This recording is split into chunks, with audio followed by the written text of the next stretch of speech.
After finding my girlfriend's phone unlocked, I discovered she and her friends had a group chat rating their boyfriends. I was dead last in every category, and they shared intimate photos mocking my body. When I confronted her, she just laughed and said, "You should be grateful I even touch you." I didn't respond. 3 weeks later, she showed up at my door. "Please, babe, I'm begging you."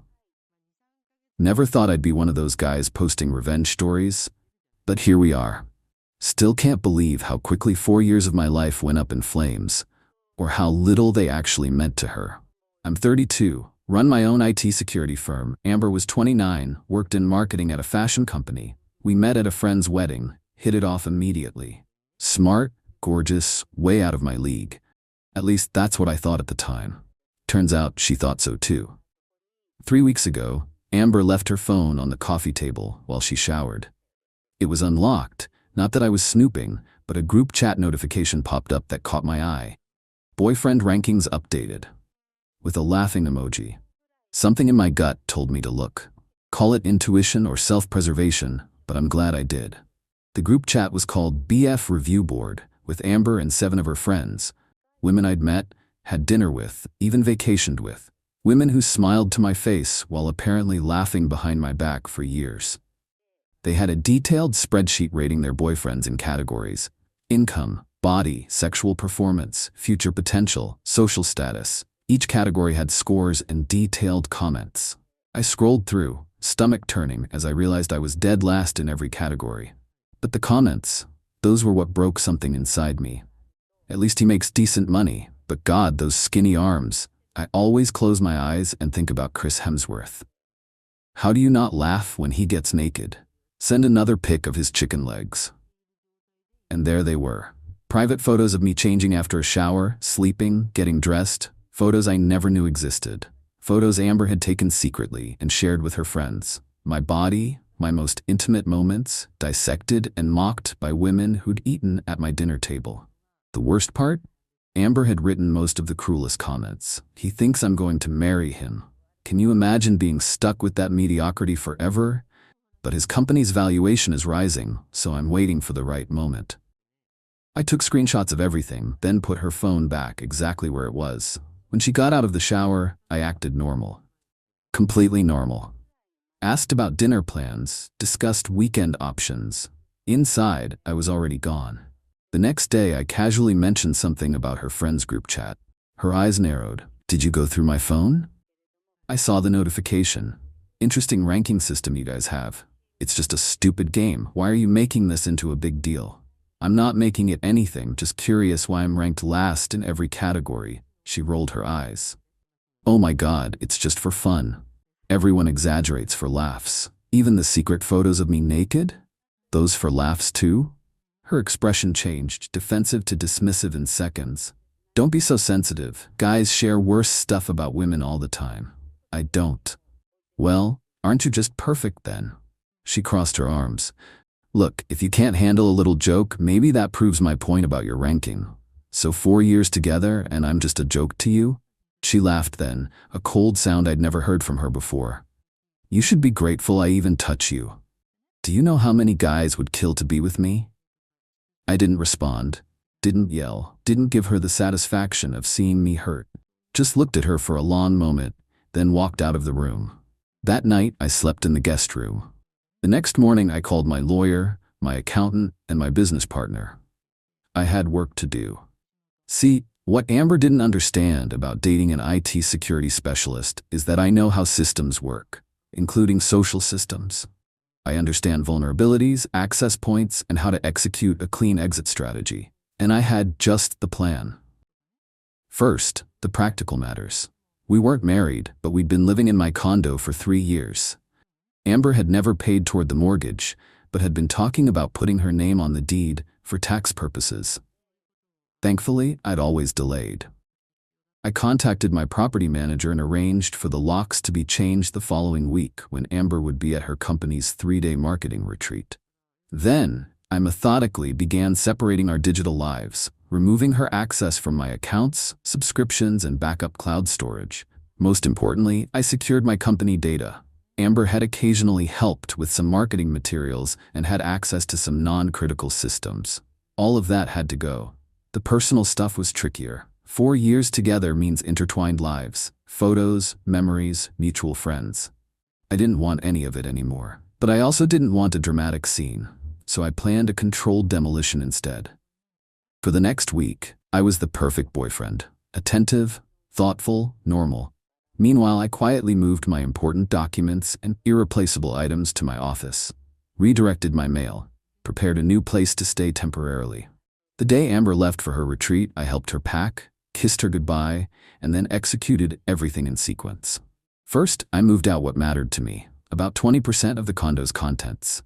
The rest, the furniture we'd picked together, the art, the kitchen gadgets she loved, I left untouched. Material things can be replaced. My self-respect couldn't. Then I had the locks changed, the security system recoded, and her key fob deactivated. Legally sound since the property was solely in my name, and she had no rental agreement or equity claim. Next came the digital separation.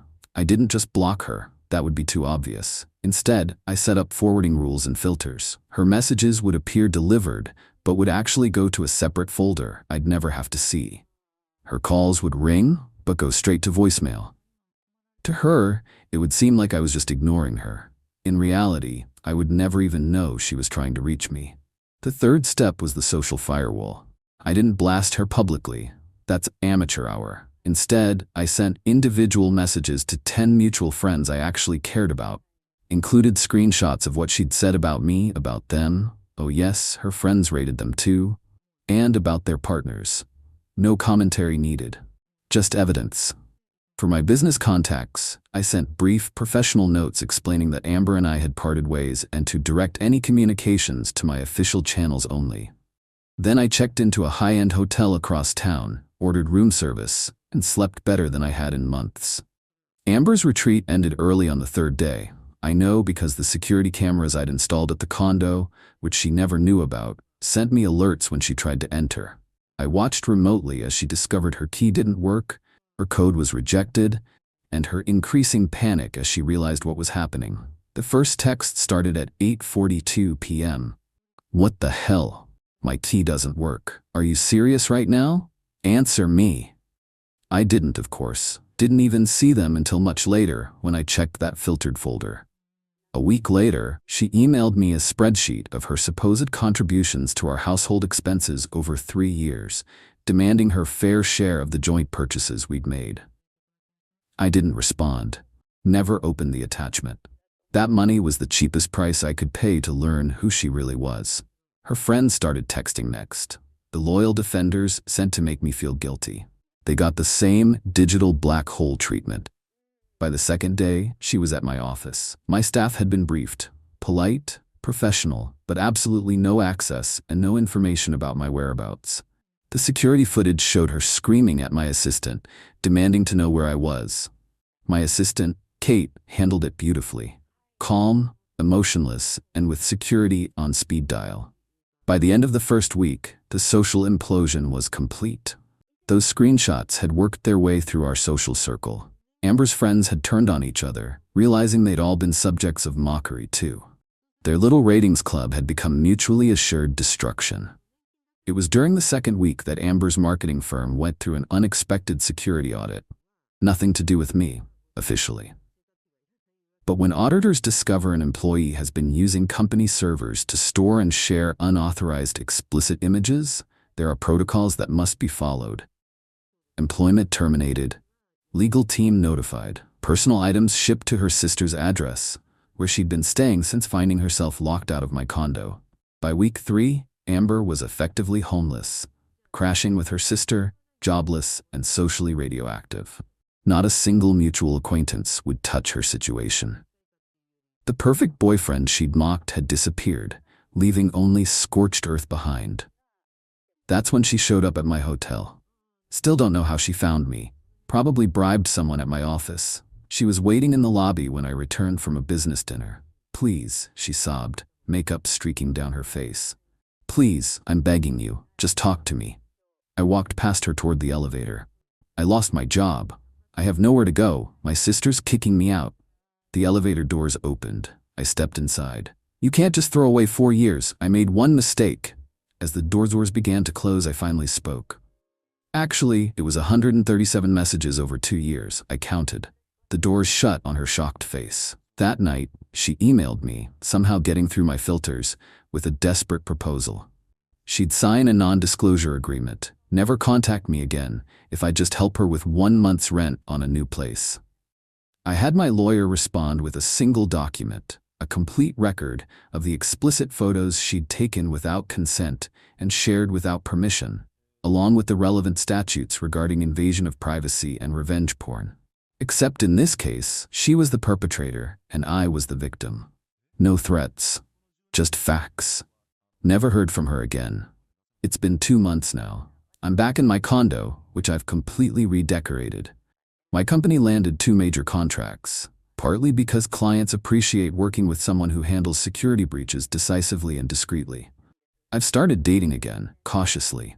Turns out when you raise your standards and value yourself, you attract people who do the same. My new rule is simple. I don't accept anything less than mutual respect. As for Amber, I heard she moved back to her hometown. Sometimes people ask if I went too far. Maybe, but I prefer to think of it as a proportional response. She spent years secretly judging me, finding me wanting, and undermining my dignity. All I did was show her precisely how much she'd underestimated me. Edit. Holy shit, this blew up overnight. Thanks for all the awards and support. To answer the most common questions. 1. Yes, I still have all the evidence securely stored, including the photos she took without consent. 2. No, I didn't pursue legal action, though I easily could have. Why? Because legal proceedings would mean interacting with her, discussing her, thinking about her. Court cases drag on for months or years. I didn't want her taking up any more space in my life. The document from my lawyer served its purpose, showing her exactly how screwed she'd be if I decided to go that route. I chose the cleaner option, complete erasure from my life. 3. Several people asked if I felt bad about her losing her job. Not even slightly. Her company had strict policies about using work servers for personal content. She violated those policies to store and share explicit photos taken without consent. Her choices, her consequences. 4. For those saying I should have confronted her directly. Why? She already showed me who she really was, both in that group chat and when she laughed and said I should be grateful she touched me. People who respect you don't need ultimatums or second chances to treat you with basic dignity. 5. About the condo situation. No, I never moved out permanently. I temporarily stayed at a hotel for the first few weeks after changing the locks, then moved back in once I'd redecorated and removed all traces of her. My temporary absence was strategic, not surrendering my property. 6. And to the guy who called me cold-blooded. When someone shows you who they are, believe them the first time.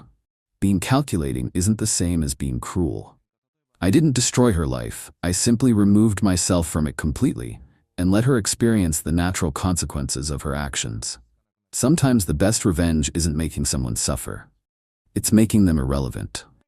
After 10 years of marriage, my wife said, "You'll never be her real dad, stop pretending." I didn't respond. The next morning, I heard them both laughing, her and my stepdaughter. I just packed my bags, sold the house, and left a note.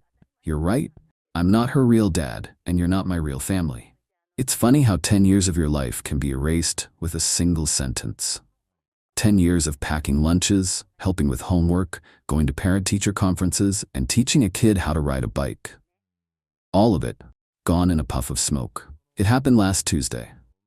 My wife, Karen, and I were having a small disagreement over our stepdaughter, Ashley. She's 17 and wanted to go to a weekend party 3 hours away. I said no. It was a school weekend, and I didn't know the parents. It was a normal dad thing to say. Karen didn't see it that way. She got this cold, hard look in her eyes, a look I'd been seeing more and more often. We were standing in the kitchen, the same kitchen I'd remodeled with my own hands 3 years ago. She crossed her arms and just said it, her voice dripping with a decade of resentment I hadn't fully understood until that moment. "You'll never be her real dad. Stop pretending."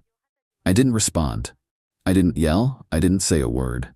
I just felt something inside me go quiet.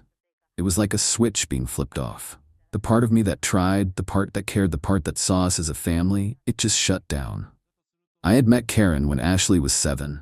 Her biological dad was a deadbeat who hadn't been in the picture since she was a toddler. For 10 years, I was the only father she had ever known. I wasn't pretending. I was just being a dad. I turned around, walked out of the kitchen, and went into my workshop in the garage. I stayed out there for hours, just organizing screws and cleaning tools, letting the silence sink in. Karen didn't come looking for me. When I finally went inside late that night, she was asleep in our bed. I slept on the couch. The next morning, I woke up early to the sound of voices from the kitchen. It was Karen and Ashley, and they were laughing. It wasn't just a chuckle. It was loud, mocking laughter. I crept to the hallway and listened. "I can't believe you finally said it to him," Ashley said, her voice filled with a kind of cruel glee that was new to me. "His face, Mom, it was priceless." "Well, it's the truth," Karen said, and then she laughed again. "He needed to hear it, all his little rules and his lectures, acting like he has some right. He's just the guy who pays the bills." That was it. That was the final nail. It wasn't just Karen. It was both of them. 10 years of my life, my love, my money, and my effort, and all I was to them was a joke. A wallet. A guy pretending to be something he wasn't. I walked back to the living room, my movements slow and deliberate. The quiet inside me had turned into a strange kind of calm. I wasn't angry anymore. I was just done. I went upstairs to our bedroom, found 2 of my old duffel bags, and started packing. I took my clothes, my toiletries, the pictures of my parents from my nightstand. I left everything else. I left the pictures of me and Ashley at her first soccer game. I left the coffee mug she gave me for Father's Day that said "World's Best Bonus Dad." It all felt like a lie now. While I was packing, I made a phone call. I called a realtor, a guy named Tom who I'd done some work for a few years back. I told him I needed to sell my house, and I needed to do it fast. He was surprised but said he could have the paperwork ready by the afternoon and a for sale sign in the yard by the morning. I told him that was perfect. The house was in my name. I had bought it and paid off half the mortgage before I even met Karen. My lawyer had insisted on a prenup, a document Karen had called an insult at the time but signed anyway. It clearly stated the house was my premarital property. She was about to find out how important that piece of paper was. I finished packing and carried my bags downstairs. The house was quiet. They had left for school and work. I walked into the kitchen and grabbed a notepad from the junk drawer. I wrote down 7 words. "You're right. I'm not her real dad, and you're not my real family." I left the note on the kitchen counter, right where they'd been laughing about me an hour earlier. I walked out of that house and didn't look back. I drove to my office, a small space I rented for my contracting business, and just sat in the parking lot for a while. Then I got to work. I called my lawyer and told him what was happening. He just said, "Good, it's about time." I called my bank and had my paycheck rerouted to a new private account. I moved my personal savings, every penny I had earned before the marriage, into that same account. I left the joint account with enough money to cover the bills for 1 month. After that, it was on her. That afternoon, I met the realtor and signed the listing agreement. He promised to put the sign up the next morning before they woke up. For the first time in 10 years, I felt a sense of freedom. I wasn't a pretend dad anymore. I wasn't a wallet. I was just me. And I was starting over. I spent that night on the couch at my friend Mark's place. The first wave of texts started around 4 in the afternoon, when Ashley would have gotten home from school. It was a picture of the note with the simple question, "What is this?" I didn't respond. An hour later, Karen started calling. I let it go to voicemail. She left 7 messages in a row. The first one was angry. "Call me right now. This isn't funny." The next few were confused. "Where are you? Are you trying to scare us?" The last ones were pure panic. "Okay, you've made your point. Just come home and we can talk about this. This is crazy. You can't just leave." The next morning, the real storm hit. My phone started ringing at 7 a.m. It was Karen, and she was screaming, "There is a for sale sign in our front yard." "Our yard, John? What did you do?" I answered the phone, my voice completely calm. "It's not our yard, Karen. It's my yard, and I'm selling my house." "You can't do that," she shrieked. "I live here. Ashley lives here. This is our home." "No," I said, "it's my home. You were just living in it. And now I'm selling it. The realtor says the market is hot, so you should probably start looking for a new place to live. You've got about 30 days, maybe 60 if you're lucky. I could hear her sputtering, trying to form words. My lawyer will destroy you for this. You can't just kick us out. I suggest you have your lawyer look at our prenup, I said. Specifically the part about premarital assets. The house is mine, Karen. The money I made before we got married is mine. The business I built is mine. You are entitled to half of what we made together, which, after your spending habits, isn't a whole lot. Goodbye. I hung up and blocked her number. Then I blocked Ashley's number. I knew this was just the beginning. The next escalation came from her mother, Eileen. She called me that afternoon, and I made the mistake of answering. She didn't even say hello. She just launched into a tirade about how I was a cruel, heartless monster for abandoning my family. You have a daughter who loves you, John, she yelled. No, Eileen, I don't, I said. I have a stepdaughter who laughed with her mother about how I was just a guy who pays the bills. There's a difference. She's a child. She makes mistakes. She's 17, I corrected her. She's old enough to know what she's saying, and Karen is certainly old enough. For 10 years, I gave them everything. My time, my money, my love, and in return, I was told I was pretending. I'm done pretending. You're throwing them out on the street, she cried. I'm selling my property, I said. What Karen does next is her problem. She has a good job, she can find an apartment. She's a grown woman. It's time she started acting like one. I hung up before she could respond. The entitlement of that family was breathtaking. They genuinely believed I was obligated to provide a home for two people who had openly mocked and disrespected me. A few days later, I got a formal-looking email. It was from a lawyer. Karen had moved fast. The email was full of legal threats. It demanded I immediately take the house off the market. It demanded I reinstate her access to our joint accounts. It demanded I pay for her legal fees and emotional distress. It was a work of fiction. I forwarded it to my own lawyer, who sent back a response a few hours later. His email was short and to the point. It included a copy of our signed prenup. It included a statement showing that the down payment and years of mortgage payments had come from my premarital accounts. It ended with a simple sentence. Any further attempts to claim ownership of my client's separate property will be met with a countersuit for frivolous litigation. The legal threats stopped after that. The house got an offer within a week for over the asking price. The market really was hot. The closing was set for 45 days out. The clock was ticking for Karen and Ashley. The next person to reach out was Ashley. She sent me a message on social media. I almost deleted it without reading, but my curiosity got the better of me. It wasn't an apology. It was a list of demands. Since you're selling the house, you owe me for my college fund, she wrote. And you need to keep making my car payments. And my phone is on your family plan, so you can't kick me off that. I just stared at the message. After everything that had happened, after she had laughed at me and called me a bill payer, she still thought I owed her something. The nerve of it was almost impressive. I typed back a single response. Ashley, I am not your real dad. I am not responsible for your finances. You should talk to your mother about these things. That's what real families do. She replied with a string of insults, calling me a loser and a fake, saying she never liked me anyway. I didn't respond. I just took a screenshot of the conversation and sent it to Karen with the caption, "You've taught her well." Then I blocked Ashley on every platform. The final few weeks before the closing were a strange kind of quiet. I heard through a mutual friend that Karen was in a panic, trying to find an apartment that she could afford on her own salary.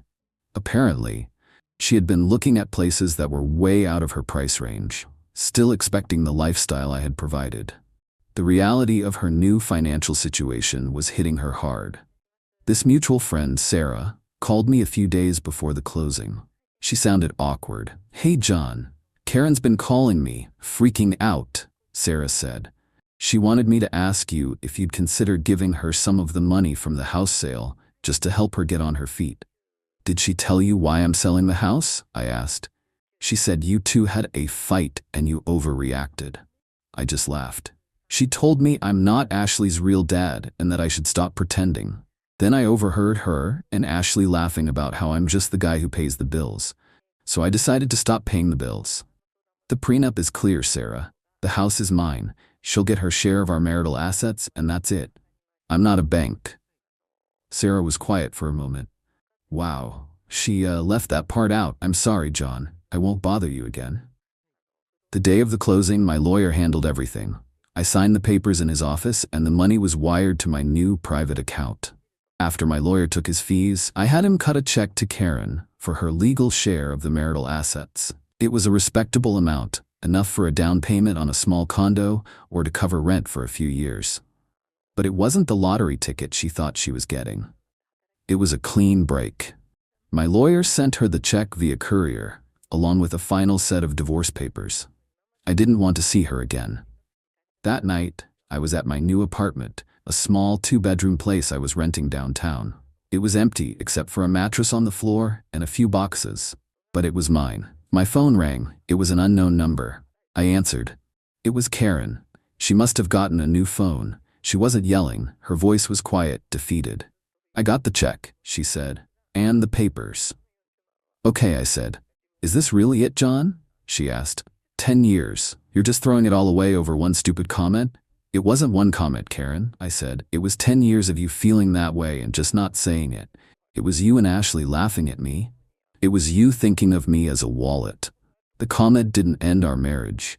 It just revealed that we never really had one." She started to cry. "What are we supposed to do? The apartments I can afford are tiny. Ashley is furious she has to go to a community college now. You've ruined our lives." "No," I said, and for the first time I felt a flash of anger. "You did. You had a man who loved your daughter as his own. You had a beautiful home. You had a partner who supported you. You had a family, and you threw it away because you thought you could do better. Now you get to find out if you were right." I hung up the phone and blocked the new number. I looked around my empty apartment. It wasn't much, but it was real. And it was all mine. The next chapter of this mess started about a month later. I got another call from an unknown number. I almost ignored it, but I was expecting a call from a supplier, so I picked it up.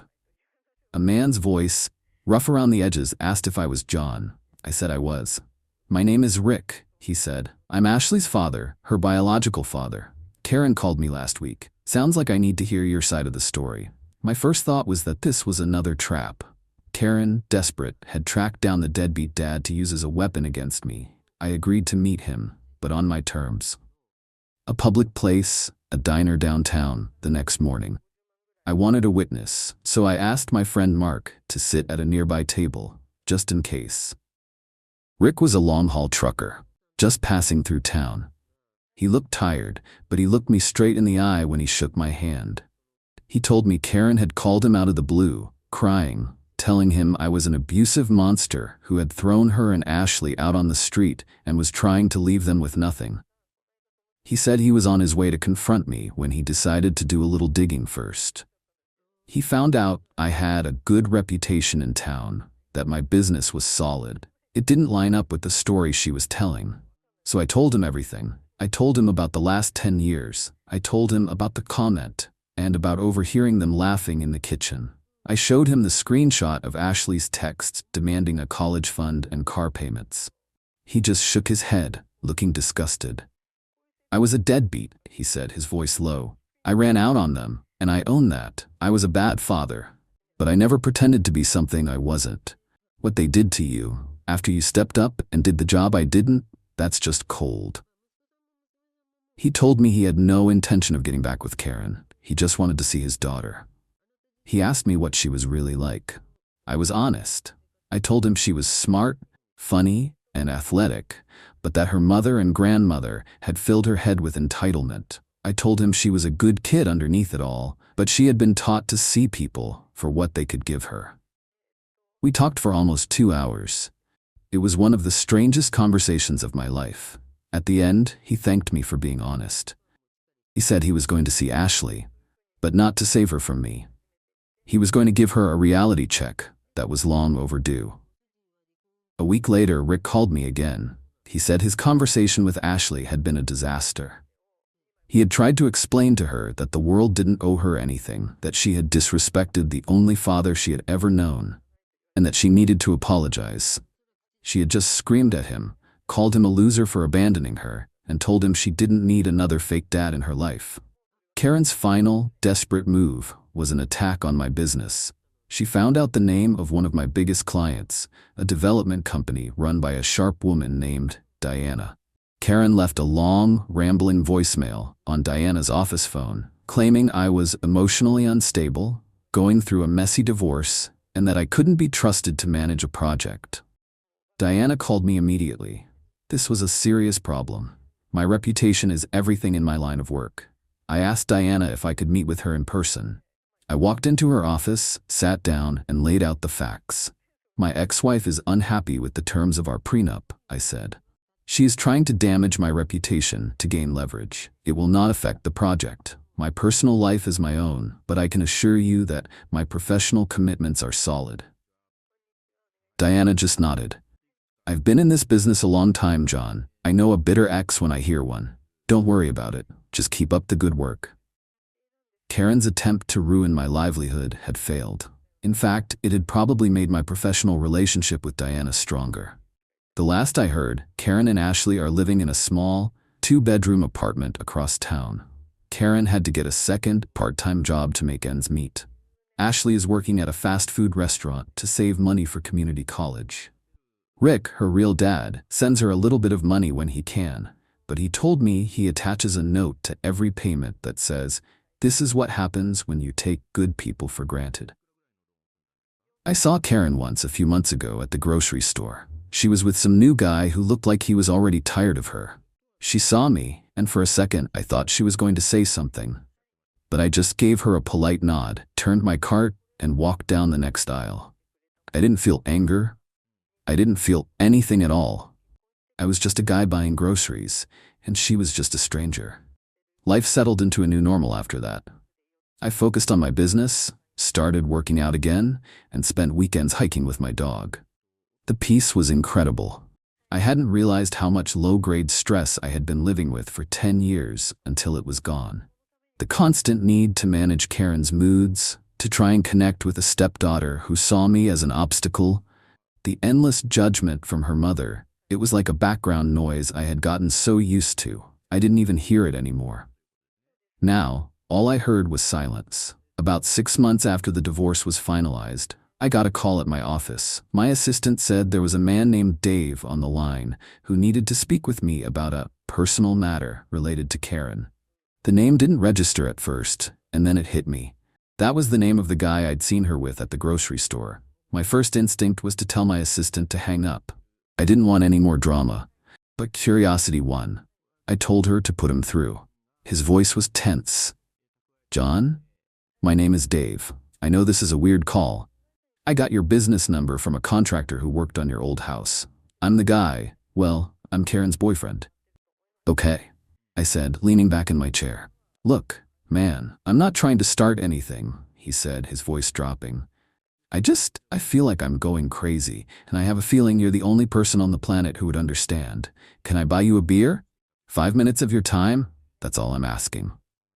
There was a desperation in his voice that I recognized. It was the sound of a reasonable man trying to make sense of an unreasonable situation. Against my better judgment, I agreed. We met at a quiet bar on the other side of town later that week. Dave looked exactly like I remembered from the grocery store. Tired. He told me he'd met Karen through a dating app about 4 months after I had left. He said she was charming at first. She told him a sob story about her evil ex-husband who had abandoned her and her daughter, leaving them with nothing after she had dedicated her life to him. Dave, being a decent guy who had been through a divorce himself, felt for her. He said the first few months were good. Then the red flags started popping up. It started with money. She was always complaining about being broke, yet she was constantly buying new clothes, getting her hair done at expensive salons. He started lending her money, first small amounts, then bigger ones. He paid for a new set of tires for her car. He covered her rent for a month when she claimed her hours got cut at work. Then came her family. He said her mother, Eileen, was a nightmare. She was always at their apartment, criticizing him, making passive-aggressive comments about his job, and telling Karen she deserved better. Ashley, he said, treated him like he was invisible unless she wanted something. He'd given her hundreds of dollars for concert tickets, new shoes, and nights out with her friends. It's like they see me as a walking ATM, he said, shaking his head. And if I say no, or even hesitate, Karen accuses me of not caring. She says I'm being just like you. I just took a sip of my beer. Sounds familiar. The final straw was last week, he continued. I came home and there was a letter on the table from a credit card company. It was addressed to her, but it was open. I guess she forgot to hide it. She had opened a card in my name as an authorized user without telling me. It was maxed out. Almost $10,000 in debt. Clothes, spa days, dinners with her mother. I confronted her, and she didn't even apologize. She said I was overreacting, that she was going to pay it back. But I know she has no way to do that. He looked me straight in the eye. She told me you were the monster. But listening to her talk, the way she twists things, I realized the story probably wasn't that simple. So I did some digging. I talked to that mutual friend, Sarah.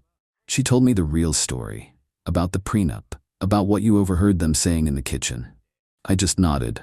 I didn't need to add anything. He had found the truth on his own. So I'm asking you, Dave said, am I crazy? Or is this just who she is? That's who she is, I confirmed. And that's who her mother taught her to be. And that's who Ashley is becoming.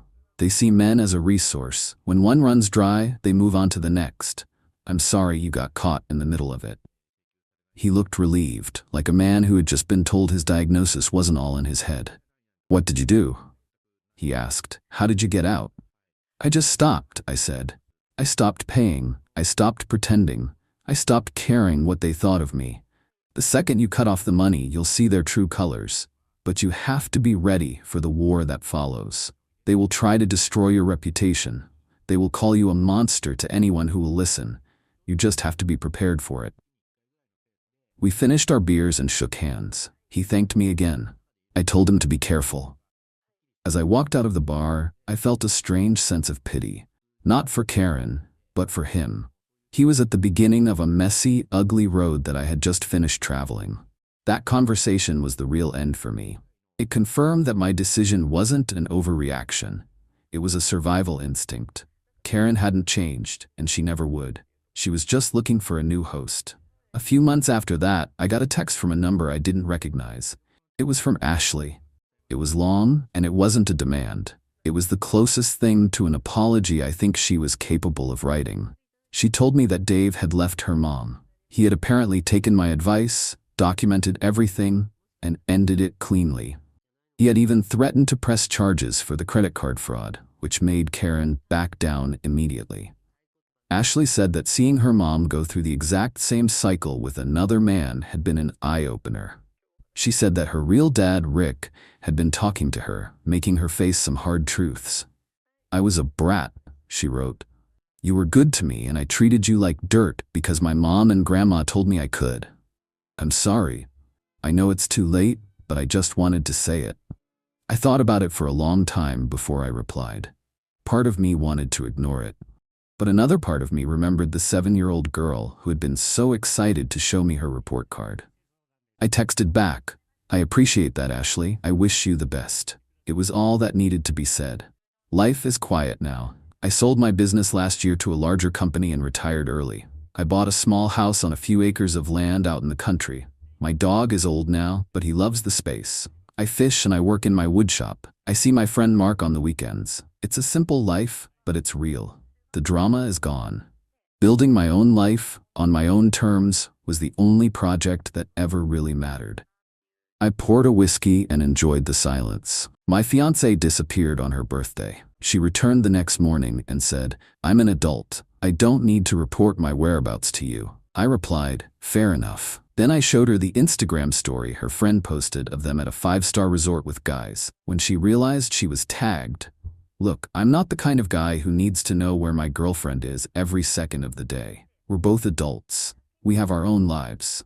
But when your fiancé straight up vanishes on her birthday without a word and strolls back in the next morning like nothing happened, yeah, we're gonna have a conversation. Let me back up. My fiancé, ex-fiancé now obviously, is named Rachel. Was named Rachel, still is, I guess. Whatever. We'd been together 3 years, engaged for 6 months, wedding planned for October. Deposits paid, Invitations ordered. The whole thing. Things had been weird for about 2 months before this happened. She'd gotten really close with her coworker Jenna. Like, suspiciously close. Every weekend was brunch with Jenna or spa day with Jenna or girls' night with Jenna. I didn't think much of it at first. She's allowed to have friends. I'm not one of those controlling dudes. But then the spending started. We had a joint account for wedding expenses. We'd both been contributing. I put in about $18,000 over 6 months. She put in maybe $4,000, whatever, I make more. Not a big deal. The account was supposed to be for venue, catering, photographer, all that stuff. Except the balance kept dropping faster than it should. I'd check it every few weeks. We budgeted $35,000 for the wedding. Should have had about $22,000 in there. Instead, we had $11,000. I asked Rachel about it. She said she'd been paying for wedding stuff, dress alterations, shoes, hair trial, makeup trial, bridesmaid gifts. Okay, fine, reasonable expenses, but $11,000 in 2 months? For that stuff? I pushed back. That seems high. Can you show me the receipts? I have them in a spreadsheet. I'll send it to you. When? This weekend.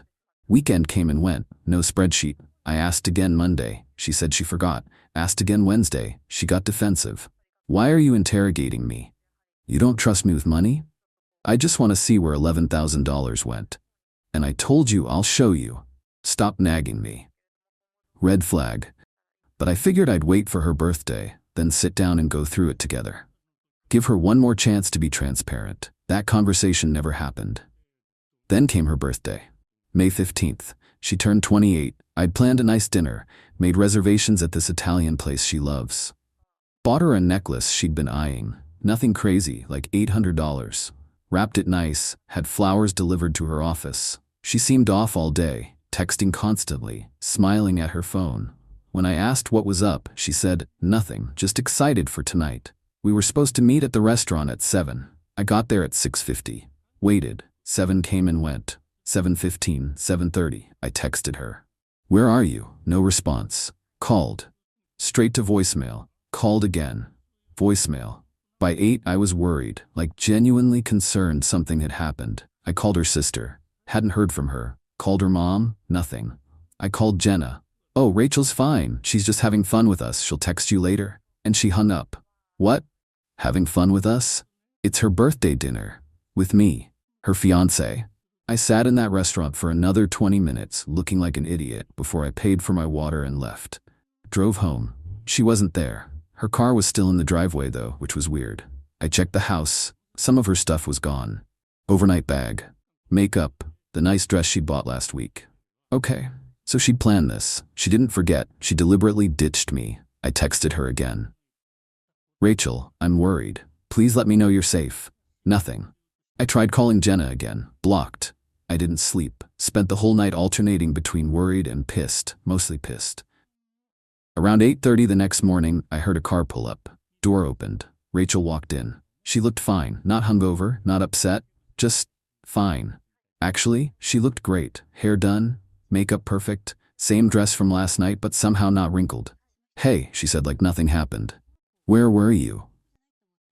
Out. Out where? You disappeared on your birthday. You missed our dinner. You didn't answer your phone. I was worried sick. I was with Jenna and some friends. It's my birthday. I wanted to have fun. By ditching me? Without a word? She dropped her bag on the floor. Look, I'm an adult. I don't need to report my whereabouts to you. I just stared at her. Fair enough, I said. She blinked. What? You're right. You're an adult. You don't owe me an explanation. Oh, okay, good. She seemed surprised I wasn't pushing back. I'm gonna shower. Before you do that, I found something interesting on Instagram. What? I'd actually found it at 3 a.m. when I couldn't sleep. I'd been scrolling through Instagram, checking if anyone had posted anything about Rachel, her friends, her coworkers. Anyone. That's when I saw Jenna had posted a story. I don't even follow Jenna, but Rachel does, and I was looking at her following list, clicking through profiles. Jenna's story, posted 11/7 the previous night. First slide, champagne glasses clinking, caption, birthday behavior. Second slide, group shot in what looked like a hotel lobby. Fancy, marble floors, crystal chandeliers, Rachel front and center, huge smile. Third slide, the one that made my blood boil. Video, Rachel, Jenna, and 2 other girls at a bar. Music playing, they're dancing, drinks in hand, and 3 guys. Well-dressed, confident. One of them, tall, dark hair, expensive watch, had his arm around Rachel's waist. She was laughing, leaning into him, her hand on his chest. The location tag, the Grandview Resort and Spa, and Rachel was tagged in it. At Rachel.Morrison. I screenshot everything immediately. Stories only last 24 hours, and I needed proof in case she tried to deny it. Now I pulled out my phone, opened Instagram, pulled up the screenshots. This, I said, showing her the first image. She squinted at it. That's just... I swiped to the next one. The group shot. This. Her face was starting to change, going from defensive to concerned. I swiped to the video, hit play. She watched herself on screen, watched the guy's arm around her, watched herself looking like she was having the time of her life. Her face went white.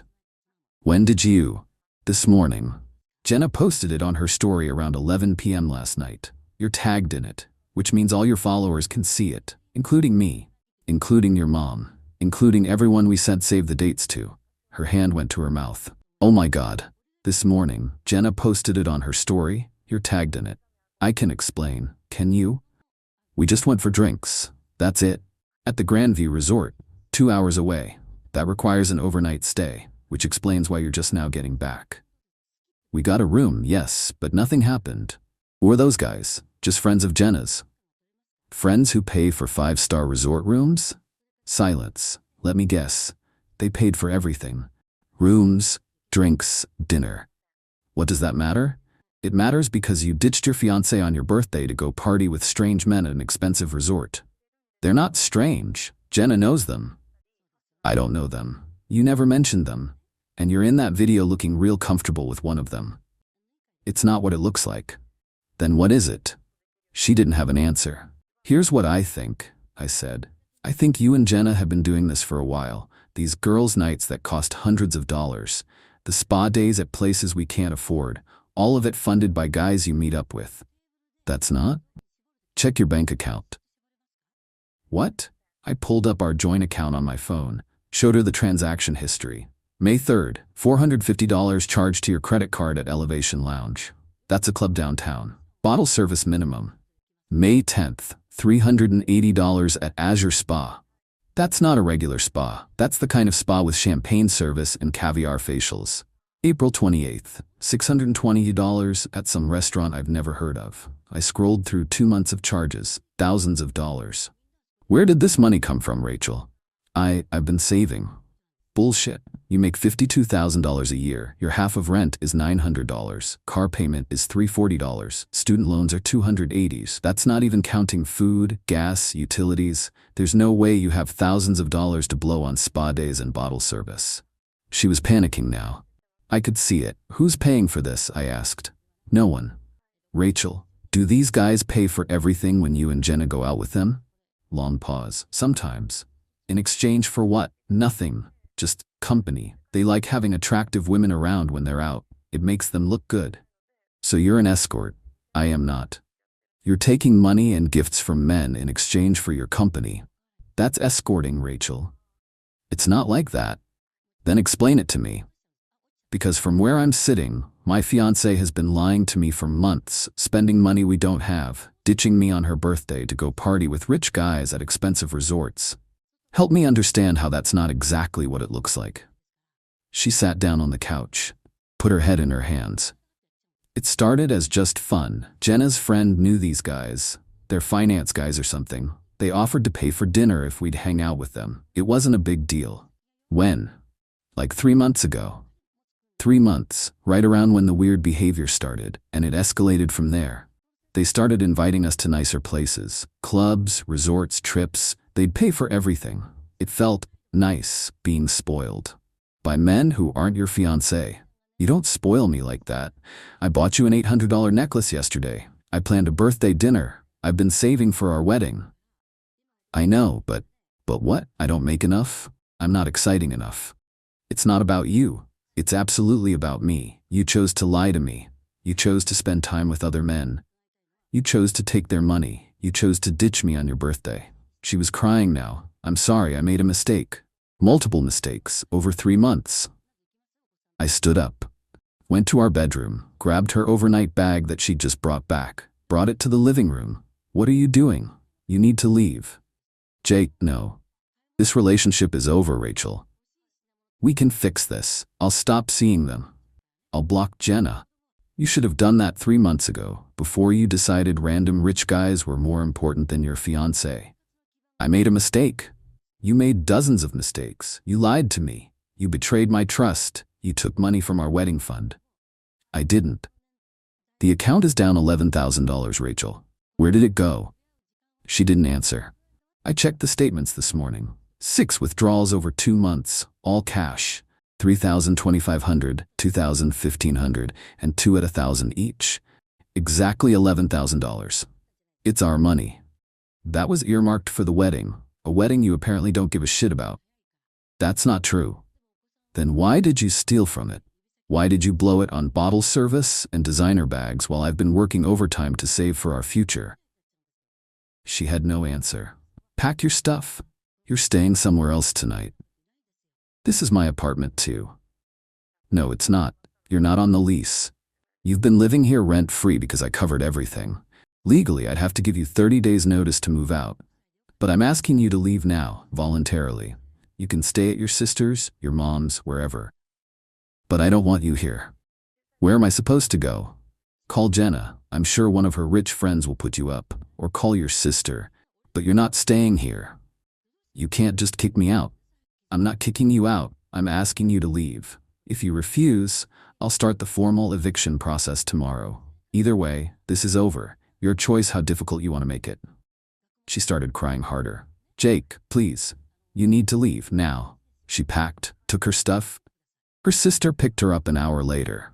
The moment she left, I called our wedding venue. Hi, I need to cancel a wedding. The venue coordinator, nice lady named Patricia, picked up. Oh no, I'm so sorry to hear that. Can I ask what happened? Relationship ended. It's not happening. I understand. Let me pull up your contract. Typing sounds. Okay, so you're booked for October 12th. That's 5 months out. According to our cancellation policy, cancellations more than 90 days in advance forfeit the deposit but incur no additional fees. How much is the deposit? $3,500. Ouch, but it beat the alternative. That's fine. Cancel it. I'll process that today. I'm really sorry it didn't work out. Me too. Thanks. Hung up. Called the caterer. Anderson wedding, October 12th. I need to cancel. Different story here. The woman on the phone, Brenda, was less sympathetic. Sir, we have a 120-day cancellation policy for full refund. You're at day 148, so you're within that window. However, we began ordering specialty items for your menu last week based on your confirmed headcount. Those items are non-refundable from our suppliers. We'll need to charge a restocking fee of $1,200 to cover those costs. We'd paid $6,000. $1,200 fee meant I'd get back $4,800, so I get back $4,800? Correct. Fine. Process it. I'll email you the confirmation. Next, the photographer. I'd hired this woman named Sarah, young, talented, great portfolio. We'd paid her $3,000 up front, another $2,000 due on the day. I called her direct line. Hey Sarah, it's Jake Anderson, October 12th wedding. Hey Jake, what's up? I need to cancel. Wedding's off. Long pause. Oh man, I'm so sorry. What happened? Long story, not a good one. I'm sorry. Okay, let me check my contract. Rustling papers. So you paid $3,000 as a retainer. Per my contract, I keep $500 as a booking fee for holding the date, but I can refund the rest. That works. Thank you. No problem. I'll send the refund by end of week. And hey, I hope you're doing okay. Getting there. Thanks. DJ was next. Guy named Lucas. He was super understanding. Dude, relationships are hard. No worries. I can refund everything. Haven't even started working on your playlist yet. Full refund. $1,500. Florist was trickier. She'd already ordered some of the flowers. Rare peonies or something Rachel wanted. Non-refundable from her supplier. I can refund $800 of the $1,200 you paid. The other $400 covered the specialty orders. Fine, whatever. Cake was easy, hadn't even had the tasting yet. Full refund, $650. Invitations were the big win. We'd ordered 200 custom invitations through this online company. Hadn't been printed yet, caught it just in time. Full refund, $480. I made a spreadsheet as I went, tracked every cancellation, every refund. Venue, $3,500 lost. Caterer, $4,800. Photographer, $2,500. DJ, plows $1,500. Florist, cake, 650. Invitations, 480. Total recovered, $10,730. Total lost, $3,500. Net recovery, $7,230 plus the $11,000 still in the joint account, plus stopping another $15,000 in expenses that would have come in the next 5 months. By 5 p.m., I'd saved myself about $25,000–$30,000 in total wedding costs. Worth it. The joint wedding account still had $11,000. Originally, I'd put in $18,000 total, and she'd put in $4,000 for a total of $22,000. She'd stolen $11,000, leaving $11,000. I withdrew the remaining $11,000 and closed the account. Since I'd contributed $18,000 and only $11,000 remained, I'd effectively lost $7,000 of my contribution to her theft. Her $4,000 was completely gone, spent on her escort lifestyle. I kept the $11,000. Figured I'd earned it. Then I called my credit card company. Rachel had an authorized user card on my account. I canceled her card immediately and had a new primary card sent to me, checked for any recent charges. Sure enough, $2,800 in charges over the past 2 weeks. Spa treatments, restaurants, shopping. I couldn't dispute them. She was an authorized user when she made them, so they were technically legitimate. But I could stop her from making any more. The $2,800 was gone. Another cost of this relationship. Whatever. Small price compared to what I could have lost. Changed the locks on my apartment. Her key didn't work anymore. Blocked her number. Blocked her on all social media. By day 3, her sister was calling me. Jake, Rachel is devastated. She made a mistake. Can you please talk to her? No, she loves you. She wants to fix this. She loved the attention more. We're done. You're being cruel. I'm being honest. She lied to me for 3 months. She stole from our wedding fund. She ditched me on her birthday to sleep over at a resort with random guys. There's nothing to fix. She says nothing physical happened. I don't believe her. And even if that's true, emotional infidelity is still infidelity. She chose them over me repeatedly. That's not a mistake, that's a choice. Her sister tried a few more times. I stopped answering. Rachel's mom called. Same script. I shut it down. A week later, Rachel showed up at my apartment. I didn't let her in.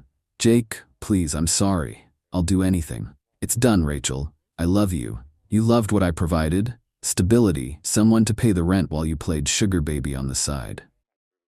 That's not. Go home. I don't have a home. I'm staying at Jenna's, and she's pissed at me because her friend group doesn't want me around anymore. Sounds like a you problem. I have nowhere to go. Again, you problem. Should have thought about that before you blew up your life. Can I at least get my stuff? I have it boxed up. I'll leave it outside tomorrow. Pick it up whenever. You're such an asshole. I'm the asshole? You're the one who fucked around with rich dudes while planning a wedding. I didn't fuck anyone. Sure, Rachel. You just slept over at resorts with them for fun. It wasn't like that. I really don't care anymore. We're done. Move on. I closed the door. She banged on it for a minute, then left. 2 weeks after that, I got a call from an unknown number. Figured it was Rachel using someone else's phone. Almost didn't answer. But something made me pick up. Is this Jake? Male voice. Not one I recognized. Sounded nervous. Who's this? My name's Connor. I'm one of the guys from that resort weekend. Oh, this should be good. How'd you get my number? Rachel. Lucas had her in his phone. I got it from him. I wanted to reach out because I feel terrible about what happened. I didn't know Rachel was engaged. Jenna told us she was single. Jenna lied to you. Yeah, I figured that out after everything blew up. I heard Rachel had been engaged, but that it ended badly. Then I saw her last name in an old text and Googled you guys. Found some wedding website stuff before it got taken down. Put 2 and 2 together. Right. I just wanted to apologize. We had no idea. If we'd known, we never would have invited her. What exactly did you guys think was going on? Pause, like he was choosing his words carefully. Jenna pitched it as like professional companionship. Her and her friends are fun, attractive, good conversationalists. We're busy guys who don't have time to date seriously, but like having company when we go out. We pay for nice dinners and trips, they hang out with us, everyone has a good time, no expectations beyond that. That's escorting. I mean, legally, no. There's no transaction of sex for money. It's just paying for someone's company. Semantics. Maybe.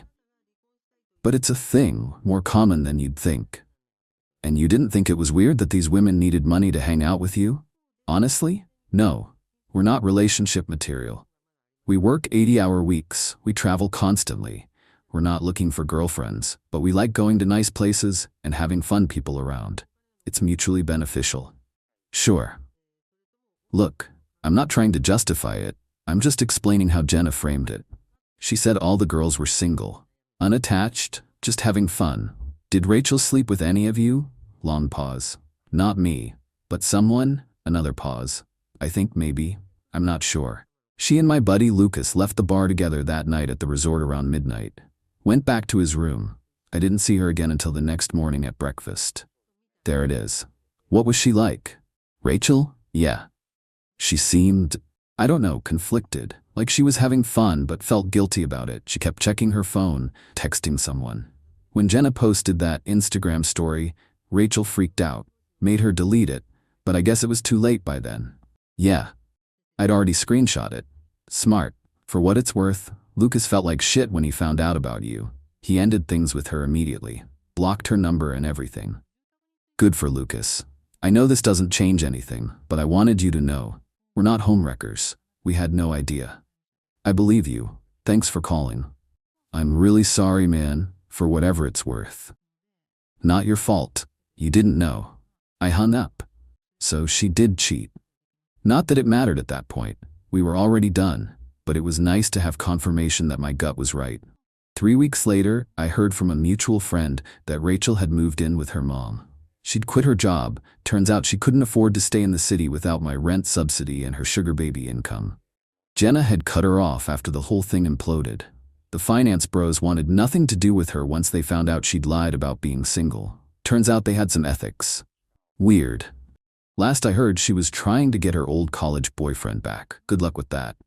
As for me, I kept the apartment, kept the ring. She never asked for it back and I wasn't offering. Sold it. Got back about 60% of what I paid. Used it to take a trip to Japan. Always wanted to go. About a year later, I met someone new. Elena. She's a teacher. Pays her own way. Communicates like an adult. Doesn't disappear to resorts with random men. We've been together 8 months now. It's good. I told her about Rachel early on. She asked if I had trust issues. I said I had pattern recognition. She laughed. Said that was fair. Rachel chose attention over loyalty. Expensive dinners over honesty. Strangers over her fiancé. When she got caught, she tried to make it seem like I was the problem. But here's the thing about being an adult who doesn't need to report their whereabouts. Adults also deal with consequences. Rachel lost everything. I dodged a bullet. I'll take that trade. My relationship ended last Friday night, and she doesn't even know it yet. Before heading out to a concert with her friends, I overheard my girlfriend laugh and say, "I shaved my whole body, just in case." They all laughed. I said nothing. But the next morning, while she was still hungover, she found her things packed by the door. I didn't yell, I didn't cry, I didn't ask for an explanation.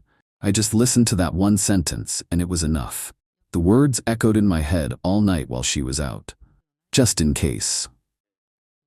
It was a casual, cheerful admission that if an opportunity presented itself with a stranger, she was ready to take it.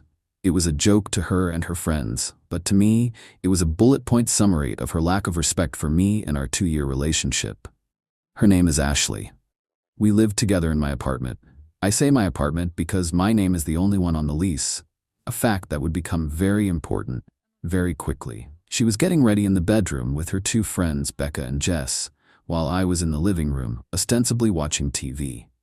The door was ajar, and their voices carried. They were excited, talking about the band, what they were going to wear, how much they were going to drink. Then came the comment. Ashley said it, loud and proud. Jess shrieked with laughter. Becca's laugh was a little more hesitant, I thought, but she laughed too. My blood went cold. I didn't move a muscle. I just sat there on the couch, staring at the muted screen, replaying the words in my head.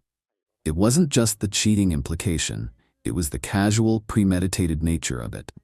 It was the fact that she said it in front of her friends, turning my potential humiliation into a fun little inside joke for their girls' night out. When they came out of the bedroom, she was glowing. She'd spent hours on her hair and makeup.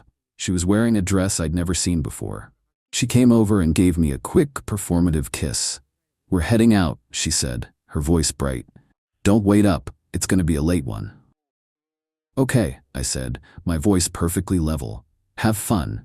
Be safe." She didn't notice a thing. She didn't see the look in my eyes. She just saw the compliant boyfriend she was leaving behind while she went out to keep her options open. They left, and the apartment was quiet. For about 10 minutes, I just sat there. I didn't feel rage. I felt clarity. It was like a switch had been flipped. All the little red flags from the past 2 years suddenly arranged themselves into one big, waving banner. The way she'd hide her phone screen, the work dinners that went until 2 a.m., the way she'd talk about her exes a little too fondly. It all made sense now. So I got to work. I started in the bedroom closet. I pulled out 3 large duffel bags and a couple of empty boxes from the top shelf. I went through her side of the closet and methodically took every piece of her clothing off its hanger, folded it, and packed it. Her shoes went into a box. I went to the bathroom and swept all of her makeup, her dozens of lotions and potions, into another box. I was careful not to break anything. This wasn't about mindless destruction. This was a calm, logistical exercise, an eviction. I packed everything. Her books, her laptop, the little trinkets she kept on her nightstand. By 3 a.m., every single thing she owned that was in my apartment was neatly packed and stacked by the front door. I left her keys on top of the main box. I took a picture of the pile of her belongings, time-stamped at 3:17 a.m. Then I went to bed in the guest room. I didn't want to sleep in our bed. She stumbled in around 4 a.m., drunk and loud. I heard her trip over one of the boxes and curse. Then there was a long, dead silence. "Kevin?" she called out, her voice suddenly small and sober. I didn't answer. I heard her walk through the apartment. She looked in the bedroom. She saw the empty closet, the bare surfaces on her side of the room. I heard her sharp intake of breath. "Kevin, what the hell is this?" she yelled, banging on the guest room door. "Open this door. What is going on?" I stayed silent. I put in my earplugs. Eventually, after about 20 minutes of her yelling and crying, she gave up. I heard her dragging the bags and boxes out the door, one by one. The whole process took her nearly an hour. The sound of the front door slamming shut was the best sound I'd ever heard. She started blowing up my phone immediately. Calls I didn't answer. Texts that escalated from confused, to angry, to pleading. I let them all pile up. I finally fell asleep around dawn. When I woke up, I felt a sense of peace I hadn't felt in years. I went to the kitchen to make coffee and saw she'd left a furious, tear-stained note on the counter. I crumpled it up without reading it and threw it in the trash. My first call was not to her, but to my sister Jenna. Jenna is a lawyer. She's sharp, pragmatic, and has never liked Ashley. "It's over," I said as soon as she picked up. I explained what I'd overheard and what I'd done. "Good," was all she said at first. Then the lawyer in her kicked in. "Okay, let's get ahead of this. Is her name on the lease?" "No, just mine." "Perfect. That makes her a guest, not a tenant. You have every right to revoke her permission to be in your home at any time for any reason. You gave her all her stuff back, so she can't claim you stole anything. First thing you need to do is change the locks, today. Already called a locksmith. He's coming at 10 a.m. "Good boy," she said. "Next, the car." Ah, the car. A year ago, Ashley's old junker had died. She wanted a new one, a nice one, but her credit was garbage. She'd begged me to co-sign the loan for a 2-year-old Audi. I was hesitant, but I'd caved. I was the primary reason she was approved, and my name was right there on the loan document next to hers. She made the payments, but the loan was my liability as much as it was hers. "What about the car?" I asked.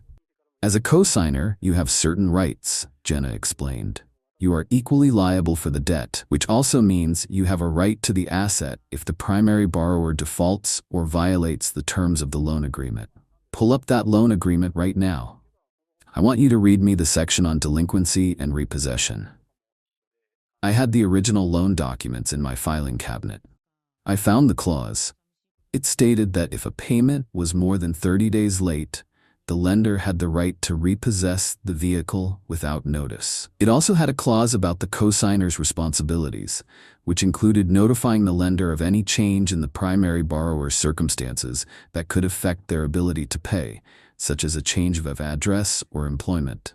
She's going to try and use the car as leverage, Jenna said. She'll either threaten to stop paying, sticking you with the bill, or she'll use it to force you to talk to her. We need to neutralize that. For now, just keep that document handy. The locksmith came and went. The new keys felt solid in my hand. Then I sat down and did something I should have done a long time ago. I went through our shared finances. She would Venmo me her half of the rent and utilities each month. I scrolled back through the last year of payments. Sure enough, she had been late 4 times, once by over 2 weeks. I took screenshots of each late payment, complete with their timestamps. This was evidence. It wasn't about the money, it was about establishing a pattern of unreliability. The next front, as expected, was our mutual friends. By noon on Saturday, the smear campaign had begun. My friend Mark sent me a text. "Hey man, Ashley is lighting up the group chat. She's saying you went crazy and kicked her out for no reason while she was sleeping. People are freaking out." Ashley's version of the story was that I was an insecure, controlling monster who had been looking for an excuse to dump her. She completely omitted the shaved comment, of course. She was painting this as a sudden, psychotic break on my part. I called Mark. "She's lying. I'm sure you can guess there's more to the story." "I figured," he said, "but she's being really convincing, crying, saying she's scared of you." This was where I had to be careful. A public he said, she said would just be messy. I needed something undeniable. I thought about Becca, the friend who had been there when Ashley made the comment. Her laugh had sounded hesitant. I scrolled through my contacts and found her number. I sent her a simple text. "Hey Becca, I know you're in an awkward position, but I need to ask you a question. Was I wrong to be upset by what Ashley said last night before you all left?" Her reply came back almost instantly. "No, you weren't.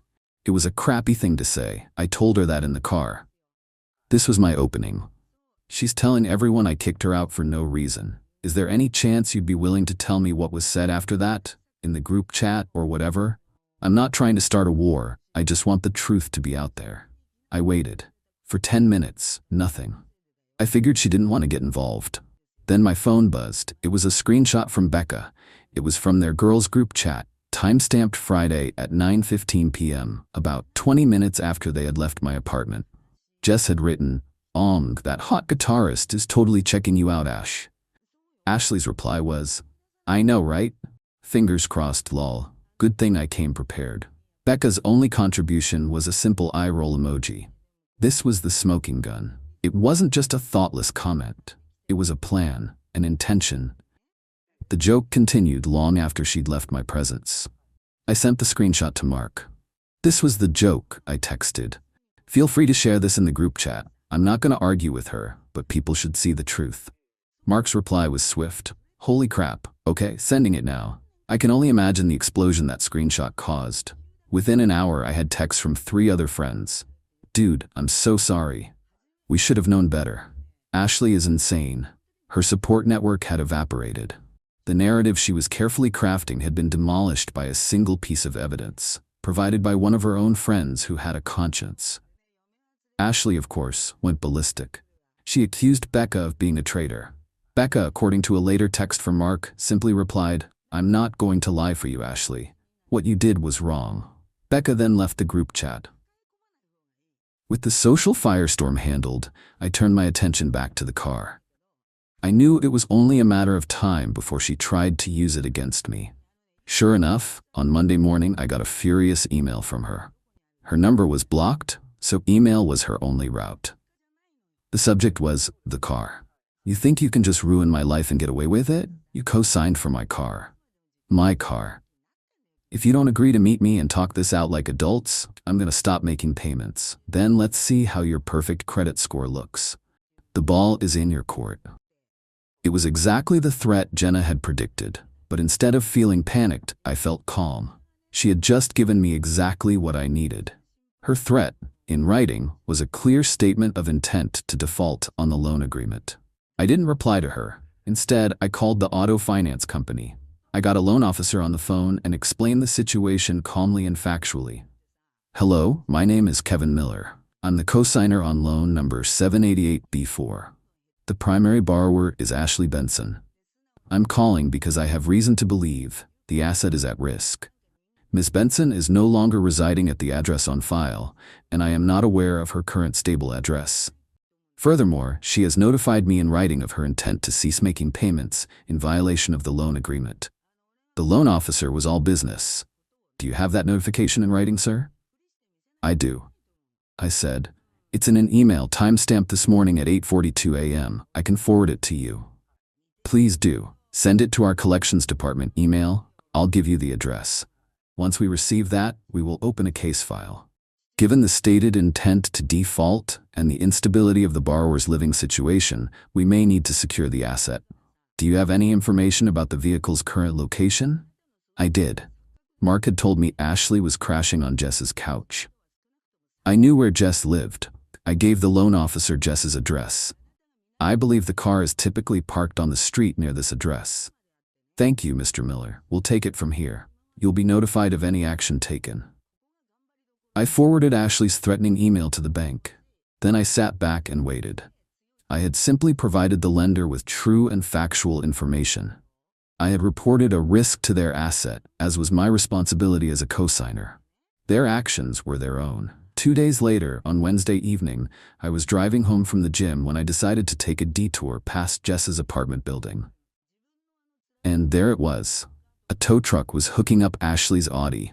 Ashley and Jess were on the sidewalk, both yelling at the repo man, who was ignoring them with the practiced indifference of someone who deals with this every day. Ashley was crying, a full-blown hysterical meltdown. I didn't slow down. I just drove past, a ghost in the traffic. I didn't feel a surge of triumph or a grim satisfaction. I just felt a quiet sense of order being restored. She had made her choices. These were the consequences. The fallout from the repossession was immediate. She left me a dozen screaming voicemails on my now unblocked phone. I had unblocked it to see what she would say. She threatened to sue me for stealing her car, for ruining her life, for everything under the sun. They were the empty, powerless threats of someone who had lost all control. I listened to them all, saved them to a folder on my computer, and then blocked her number again. The final piece of the puzzle fell into place about a month later. Things had been quiet. I'd gone out for coffee with Becca to thank her. She told me Ashley had burned all her bridges, alienating everyone with her lies and her drama. She was still living with Jess, but it was getting tense. She was broke, carless, and miserable. One afternoon, I got a call from an unknown number. I normally don't answer, but I was expecting a call from a contractor, so I picked up. "Hi, am I speaking with Kevin Miller?" a professional-sounding woman asked. "My name is Susan, and I'm the property manager for the Elm Park Apartments. I'm calling for a landlord reference for an applicant, Ashley Benson. She listed you as her most recent landlord." I had to suppress a laugh. The sheer nerve was astonishing. She was trying to use me to secure her new life, even after everything that had happened. "I can help you with that," I said, my voice calm and professional. "Great," Susan said. "So can you confirm that Miss Benson was a tenant of yours for the last 2 years?" "I can confirm that she resided in my apartment for approximately 22 months, I said, choosing my words carefully. "However, she was never a signatory on my lease agreement. She was a long-term guest." There was a pause on the other end. "Oh, I see. And did she contribute to the rent?" "She did. She would transfer her half of the rent to me each month." "And were those payments made on time?" I pulled up the screenshots I had saved. According to my records, her payment was late 4 times in the last 12 months. Specifically, it was late in February, May, August, and October of last year. The August payment was 16 days late. "I see," Susan said again, her voice now much cooler.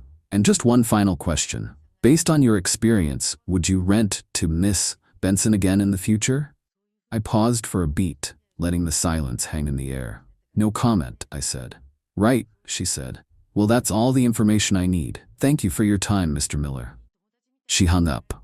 I knew with absolute certainty that Ashley's application had just been denied. I had not lied. I had not slandered her. I had provided a prospective landlord with truthful documented facts about her unreliability. My fiancée had me sign a mutual freedom agreement. She called it a modern marriage clause, but it only benefited her. When I asked if I could see someone too, she laughed and said, "Let's be real. No one's lining up for you." I didn't reply. This morning, she's been texting me nonstop, 41 missed calls. Before we begin this story, I just want to ask for a small favor. Please subscribe to the channel. Lately, it's been tough watching it lose momentum, but your support truly means the world to me. Every subscription is a reminder that this work matters. Thank you from the bottom of my heart. I'm Matt. I'm 34. I work in systems engineering. Basically, I fix things when companies break their own networks. It's not glamorous, but it pays well, and I get to work from home most days.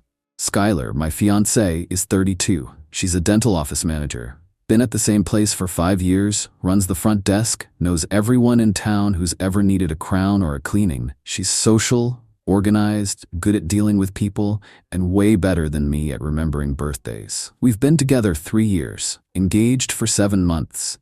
Things were good.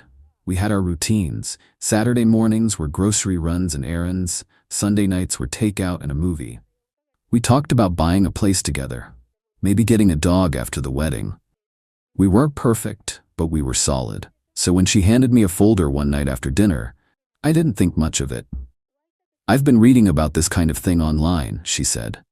"It's what modern couples are doing now, like smart planning ahead of marriage. It's called a mutual freedom agreement." She said it like it was no big deal, just something smart people did now. I opened the folder. It wasn't a prenup. Not exactly. It was 5 pages of neatly written clauses, most of them worded vaguely enough to sound harmless if you skimmed. But I didn't skim. It gave her the freedom to explore outside connections if needed. Said her personal emotional space would always take priority over joint decisions. And there was a section about shared property and how certain contributions can't be measured financially and shouldn't be penalized if the relationship dissolves. In plain English, she could cheat and call it growth. If we broke up, she could keep whatever she wanted by saying it wasn't about the money. I was agreeing to all of it up front. I looked at her and said, "This feels one-sided." She smiled. "It's not about rules, it's just a mutual understanding. It's just symbolic." I told her I'd think about it. Truth is, I'd already made up my mind. I wasn't signing anything, not because I was scared to commit, but because I wasn't stupid.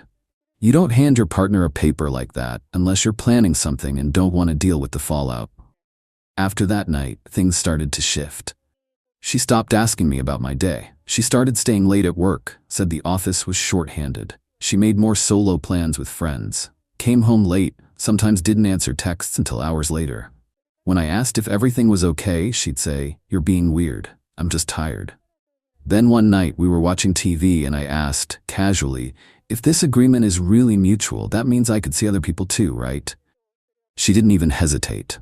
She laughed. Actually laughed. "Let's be real, Matt. No one's lining up for you." That's when something clicked. She didn't expect me to leave. She didn't expect me to push back. She thought I'd feel lucky to be with her, that I'd sit there, sign whatever she gave me, and stay quiet while she did whatever she wanted. She thought I was the safe bet. She was wrong. I didn't argue. I didn't respond. I just smiled, nodded, and said I was heading to bed early. And from that moment on, she had no idea what was coming. I didn't talk about the agreement again. Not once. Skylar assumed I'd moved on, that I was too passive or too soft to push back. She went back to normal like nothing had happened, except normal had changed. She started going out more. First, it was after-work drinks with co-workers. Then it was dinner plans that didn't include me. "Just decompressing," she'd say. "It's been so busy lately." I never stopped her. But I did start paying attention. The night she laughed and said, "No one's lining up for you," something shut off in me. Not emotionally, strategically. I knew exactly what I was dealing with. She didn't want a relationship. She wanted control. She wanted to feel like she had options while I stayed loyal, waiting for her to get bored. I didn't fight that. I planned around it. First thing I did was scan the entire mutual freedom agreement and send it to a legal contact, my cousin's wife, who specializes in contract law. She called me the next day. This thing's not enforceable in any state. It's garbage, but it's very telling. That's all I needed to hear. Next, I went through all our joint accounts. We didn't have shared credit cards, thank God, but we did share a joint savings we were putting toward a down payment. I moved my half into a new account. Quietly, no drama. I also set up a second checking account she didn't know about and had my direct deposit rerouted. My old account? I left a small buffer in there for bills she'd recognize, but nothing she could sink her claws into. I updated all my passwords, every single one. Cloud storage, email, utilities, even my Netflix. Meanwhile, I let her play house. She was all smiles during dinner one night, talking about this new empowerment conference her office was paying for. Said she might stay the weekend and just decompress with the girls.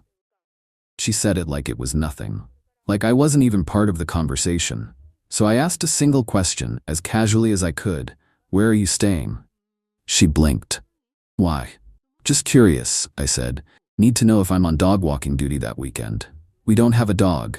She looked annoyed for half a second. Hyatt something, I don't know. Emily booked it." I nodded. "Cool." Then I went into our Wi-Fi router logs and found the devices that had been connecting to our network at night. A laptop that wasn't hers. A phone that had never been there before. Same MAC addresses every other Friday. She wasn't subtle, just assumed I was blind. So I printed everything, every weird bank charge, every calendar inconsistency, every hotel she maybe stayed at. I didn't confront her. I didn't try to fix us. She wasn't confused. She was confident I wouldn't do anything. So I started packing the version of my life that didn't include her. Next stop, my lawyer. When I walked into the lawyer's office, I didn't feel angry. I felt clear. I showed him everything, the agreement, the timeline, the financial logs. Told him I wasn't looking for a fight, I was looking for a clean exit. No scene, no mess, just a quiet removal from something I wasn't part of anymore. He looked through the agreement and laughed once. "She wrote this herself?" "Her and a friend," I said. "She manages a dental office." He shook his head. "Well, I hope her friend's better at pulling teeth than writing contracts." He walked me through everything I needed to do to cover myself.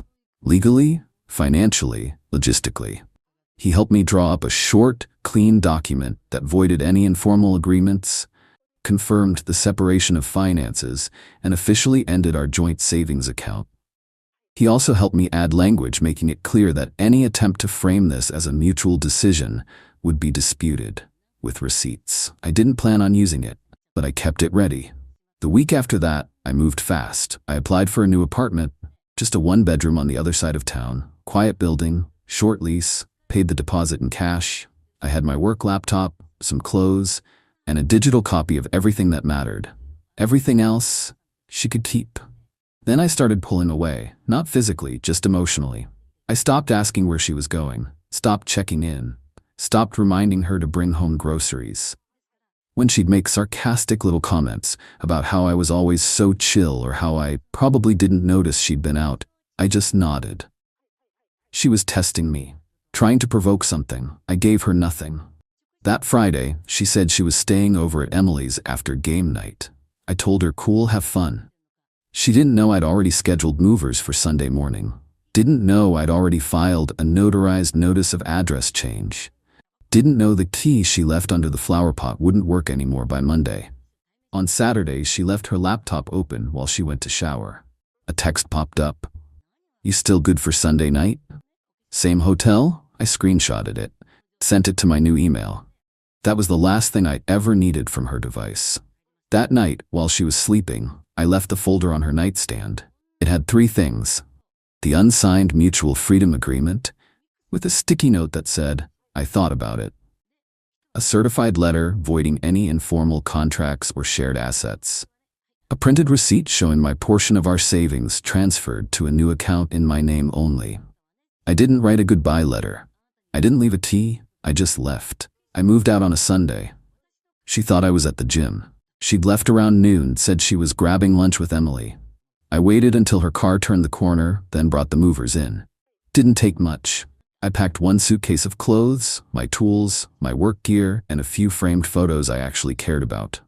Everything else? I let it sit. Furniture, plates, books, hers now, if she wanted them. She could tell whatever story she needed to about why I left. I wasn't sticking around to correct it. I left the folder on her side of the bed. Same spot where she dropped the mutual freedom agreement weeks earlier. Full circle. Then I locked the door behind me and left the key inside. She got home around 7. I know because the first call came in at 7:14 p.m., then another at 7:17, then a third at 7:19.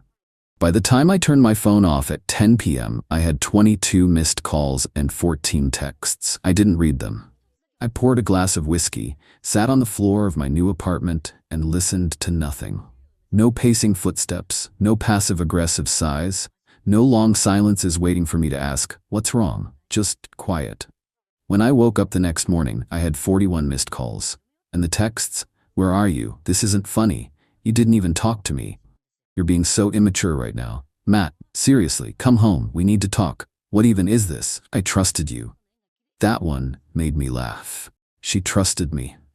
Meanwhile, I'd spent a month documenting how she was setting up an emotional safety net with someone else, just in case I didn't take the bait. Her tone shifted by noon. "You can't just disappear and make me look insane." I told my mom we were working through things. She's asking questions. "Are you really going to leave everything over one piece of paper? If you don't respond, I'll come to your job." That last one almost made me text her. Not because I was scared, because it was pathetic. She wasn't sorry. She was embarrassed, panicking because the plan she thought she controlled had just collapsed without warning. I didn't block her. I just stopped looking. 3 weeks passed. She tried everything. Calls, texts, voicemails. I stopped counting after 60. Most of them weren't apologies. They were accusations wearing apology masks. "You blindsided me. I was trying to be honest. I thought you'd be more evolved." She even dropped a voice memo once, her crying, saying she was scared to be alone and that she only suggested the agreement to test our strength. That line stuck with me. Test our strength. As if cheating plans and gaslighting were some kind of pop quiz. She never once said I was wrong. She never once said I knew what I was doing. Just kept orbiting the idea that I was the one who'd given up. Meanwhile, I was building a new life. Nothing flashy. Just quiet. Stable. I slept better, ate better, started running again. Realized how much energy I'd spent trying to anticipate her moods, her silence, her late arrivals, her weird offhanded comments meant to knock me down half an inch so she could feel taller. One night, she sent a long message, paragraphs. Said she'd been doing a lot of reflecting. Said she'd missed our connection. Said maybe we could restart from a place of honesty. I didn't reply. Instead, I sent back a single screenshot. Her text from that night on the couch. "Let's be real. No one's lining up for you." Below it, I added, "Good news, I'm not waiting in your line anymore." Then I muted the thread. Didn't even wait to see if she responded. Because silence doesn't always mean someone's hurt. Sometimes it just means they're finally done talking. What would you have done if someone gave you a freedom agreement like that before marriage? Would you have walked or signed and waited for the fallout? Let me know in the comments. I'm really curious how others would have handled this. My fiancée falsely accused me to get me arrested. She sneered, "Have fun in jail, loser." She didn't know my one phone call was to my dad, the chief of police. He walked into the station and asked the officer, "Would you mind explaining why my son is in handcuffs?" I'm a firefighter. My life is about running into burning buildings while everyone else is running out. It's a job built on trust, discipline, and staying calm when the world is exploding around you. I thought my relationship with my fiancée, Jessica, was built on the same principles. It turns out it was built on gasoline, and she was just waiting for the right moment to light the match. The fire started last night. We had an argument. It was the same argument we'd been having for months. It was about money, specifically her spending of my money. I'm not a wealthy man, but I'm responsible. I own my small house, I pay my bills on time, and I'm saving for a future. Jessica, on the other hand, sees a credit card as a magic wand that produces designer bags and spa days. The argument escalated. She wanted me to co-sign a loan for a new luxury car she couldn't afford. I refused. My refusal was calm, logical, and final. This time, however, something in her snapped. Her frustration turned into a cold, reptilian fury. She started screaming, accusing me of being controlling and cheap. Then she did something that changed everything. She picked up a heavy glass vase, a gift from my late grandmother, and hurled it against the wall, shattering it into 1,000 pieces. Then she looked at me, a strange, triumphant smirk on her face, and she scratched her own arm with her long fingernails, drawing a thin line of blood. "Get out of my house!" she shrieked, her voice suddenly taking on a performative, terrified tremor. "Your house?" I asked, my own voice dangerously quiet. "This is my house, Jessica." "Not for long," she hissed. Then she pulled out her phone and dialed 911. I stood there, frozen in disbelief, as I listened to her give a dispatcher a tearful, Oscar-worthy performance. She claimed I'd become violent, that I had thrown the vase at her, and that she was terrified for her life. It was a lie so audacious, so completely divorced from reality, that my brain struggled to process it. When the police arrived, 2 uniformed officers, they saw a crying, hysterical woman with a scratch on her arm and a shattered vase on the floor. They saw me, a man twice her size, standing there in stony silence. In situations like this, protocol takes over. They don't see context, they see a potential threat. They separated us, took her statement, and then they came for me. As they were putting me in handcuffs, Jessica walked onto the porch. Her tears were gone, replaced by that same cold, victorious smirk. She leaned in close as the officer was guiding me to the patrol car and whispered, so only I could hear, "Have fun in jail, loser." I didn't say a word. I just looked at her. I let her have her moment. I let her believe she had won. At the station, they put me in a small, sterile processing room. They took my shoelaces and my belt, they read me my rights, and then they told me I had the right to one phone call. Jessica's entire plan was built on one simple, arrogant assumption, that I was alone. That I was just a simple firefighter with no power, no resources, and no one to turn to. She knew I had a father who was a cop. She had met him a few times. She thought he was just some old-timer, a desk sergeant maybe, close to retirement. She had no idea who he really was. My father and I have a complicated relationship. His name is Robert Williams. My name is Matt Carter. I took my mother's maiden name when I was 18. I did it because I wanted to build my own life, on my own terms. I didn't want to live in the shadow of my father, the decorated, powerful, and sometimes intimidating chief of police for the entire metropolitan area. I picked up the phone. I didn't call a lawyer, I called my dad. Update 1.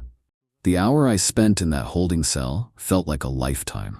It was a cold, concrete box that smelled of bleach and regret. I wasn't scared. I was a firefighter. I've been in far more dangerous places. But I felt a profound sense of violation. Jessica hadn't just lied. She had used the very system my father had dedicated his life to as a weapon against me. I heard the heavy steel door at the end of the hallway buzz open. I heard footsteps, firm and purposeful, coming down the corridor. They didn't sound like the shuffling steps of a public defender. They sounded like authority. The footsteps stopped outside my cell. A moment later, the small, barred window in the door was filled with the face of the arresting officer, the young cop who had put me in the car. His face was pale, and he looked profoundly nervous. He fumbled with his keys, unlocked the door, and opened it. "Mr. Carter," he said, his voice a full octave higher than it had been on my porch. "You're free to go. There's someone here to see you." I walked out of the cell and down the hallway. Standing in the middle of the station's bustling main floor was my father. He wasn't in uniform. He was wearing a simple, dark suit, but he might as well have been wearing a general's stars. The entire station seemed to be orbiting around him. Officers were standing straighter, talking quieter. The air was thick with deference. He saw me, and the hard lines on his face softened for a fraction of a second. He walked over and put a hand on my shoulder. "You okay, son?" he asked, his voice low. "I'm fine, Dad," I said. He nodded, then turned his attention to the desk sergeant, a man who looked like he was about to have a heart attack. My father didn't raise his voice. He didn't have to. His quiet authority was more intimidating than any shout. "Sergeant Miller," he began, his voice calm and even. "I was just reviewing the preliminary arrest report for my son, Matthew Carter. I seem to be missing the part where the responding officers documented the location of the broken glass from the vase he allegedly threw. Was it on the inside of the impact point on the wall, or on the outside?" The sergeant stammered. I don't know, Chief. I'd have to check the full report." You do that, my father said, because an object thrown at a wall shatters and falls inward. An object broken against a wall shatters and falls outward. It's basic physics. I'd hate to think your officers missed such a fundamental piece of physical evidence. He then turned to the young arresting officer who was trying to blend in with the filing cabinet. Officer Jennings, my father said, reading his name tag. My son has no history of violence. The accuser, his fiancée, has no prior domestic calls. You had two conflicting stories. What was the specific, compelling evidence that led you to make a physical arrest rather than simply separating the parties for the night? Sir, the officer stammered, sweating now. The complainant had a visible injury, a scratch on her arm. Protocol dictates. Protocol dictates you use your discretion. My father cut him off, his voice still quiet but now laced with ice. It also dictates a thorough investigation. Did you, for instance, check the complainant's fingernails for any of my son's skin or blood to corroborate her story that he grabbed her? Or did you just take the word of a hysterical actress and put a first responder in handcuffs? He let the question hang in the air. He wasn't yelling, he was teaching. And it was terrifying to watch. He wasn't abusing his power. He was simply demanding that the job be done with the competence and integrity he expected from every officer under his command. He was using his authority not to dismiss the case, but to ensure it was scrutinized under the most powerful microscope in the department. He turned back to me. Go home, Matt, he said. I've assigned the case to Detective Harding in the Domestic Violence Unit. He's the best there is. He'll be in touch tomorrow. Don't talk to Jessica. Don't go near her. Just let the system work. I walked out of that police station a free man. As I stepped out into the rainy night, my phone buzzed. It was a text from Jessica. I see you're out already, it read. Don't think this is over. I'm filing for an emergency restraining order tomorrow. The house is mine. You'll never set foot in it again. I didn't reply. I just got in my car and drove. But I wasn't going home. Not yet. I was going to my lawyer's office. Jessica thought this was a domestic dispute. She had no idea it was about to become a war. Update 2. The days following my release were a whirlwind of strategic, decisive action. Jessica thought she had the upper hand. She thought she was driving the narrative. She had no idea that while she was planning her next move, my father's quiet intervention had already turned the entire chessboard around. The first thing I did was meet with my lawyer. I explained the entire situation, including my father's involvement. My lawyer, a sharp, pragmatic man, immediately understood the new landscape. This changes everything, he said. Her leverage was the threat of a messy, public, criminal charge. That leverage is now gone. We can go on the offensive. He immediately filed an emergency counterpetition in family court. We didn't just deny her allegations, we accused her of malicious prosecution and abuse of process. We attached a sworn affidavit from me detailing the true events of that night, including the fact that she had smashed the vase herself. We requested that the court deny her request for a restraining order and instead grant one to me, making me the sole resident of my own house while the legal process played out. While the lawyers were handling the paperwork, Detective Harding began his investigation. Harding was a legend in the department, a quiet, methodical man who could smell a lie from a mile away. He didn't just re-interview Jessica, he dismantled her story piece by piece. He started with the physical evidence. Just as my father had predicted, the crime scene photos clearly showed that the majority of the glass from the shattered vase was on the floor outside the point of impact on the wall, consistent with it being smashed against the wall, not thrown at it. Next, he examined the injury. The scratch on her arm was thin and clean, exactly like a self-inflicted wound from a fingernail. There was no bruising, no sign of a struggle. He also, as my father had suggested, got a warrant to check her phone records. He found a series of texts from the week leading up to the incident. They were to her best friend. He won't co-sign the loan. I'm so done with him. Don't worry, I have a plan. A plan to get everything I deserve. If he won't give me the life I want, I'll just have to take it. It was a treasure trove of premeditation. But the real nail in her coffin came from an unexpected source. My next-door neighbor, an elderly woman named Mrs. Gable. Detective Harding, being the thorough investigator he was, canvassed the neighborhood. Mrs. Gable told him that she had been sitting on her porch that evening and had heard our argument through her open window. She told the detective she heard Jessica screaming and things breaking. But then she told him something crucial. She said that after the sound of breaking glass, she heard Jessica's voice change. It went from angry screaming to a strange, theatrical crying. It didn't sound real. Mrs. Smart Gable told the detective. It sounded like she was practicing. The final piece of evidence was Jessica's own arrogance. Believing she was in control, she had already contacted a realtor to get an appraisal on my house. The realtor, spooked by the developing situation, contacted my lawyer and provided him with the email chain. In it, Jessica had confidently stated that she expected to have sole possession of the property within the week and wanted to list it for sale as soon as possible. The evidence against her was no longer just a suspicion. It was a mountain. It was a detailed, documented conspiracy to falsely accuse me, have me removed from my home, and then liquidate my primary asset. The family court judge, presented with our counterpetition and a preliminary summary of the police investigation, did exactly what we had hoped. He denied Jessica's request for a restraining order against me, and he granted mine against her.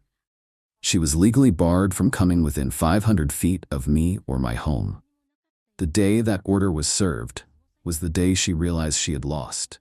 She had tried to have me thrown out of my own house. Instead, she had been legally exiled from it. Her plan hadn't just failed, it had backfired with devastating precision. She was no longer the accuser. She was now the target of a criminal investigation. Final update: it has been 4 months since my life was almost destroyed by a lie.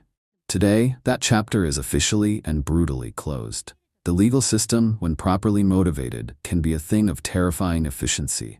The criminal case against Jessica moved forward with incredible speed. The district attorney's office, armed with Detective Harding's meticulous investigation, charged her with multiple offenses: filing a false police report, perjury for the lies in her sworn statement for the restraining order, and attempting to commit insurance fraud, as she had also filed a claim for the vandalism to the house. Faced with the undeniable evidence, the crime scene analysis, the text messages, Mrs. Gable's testimony, and the emails to the realtor, her lawyer knew she had no chance at trial. He advised her to take a plea deal. She pleaded guilty to the charge of filing a false police report. The other charges were dropped in exchange for her plea. She avoided jail time, but she did not avoid a consequence. She was sentenced to 2 years of probation, a significant fine, and mandatory psychological counseling. Most importantly, she now has a permanent criminal record.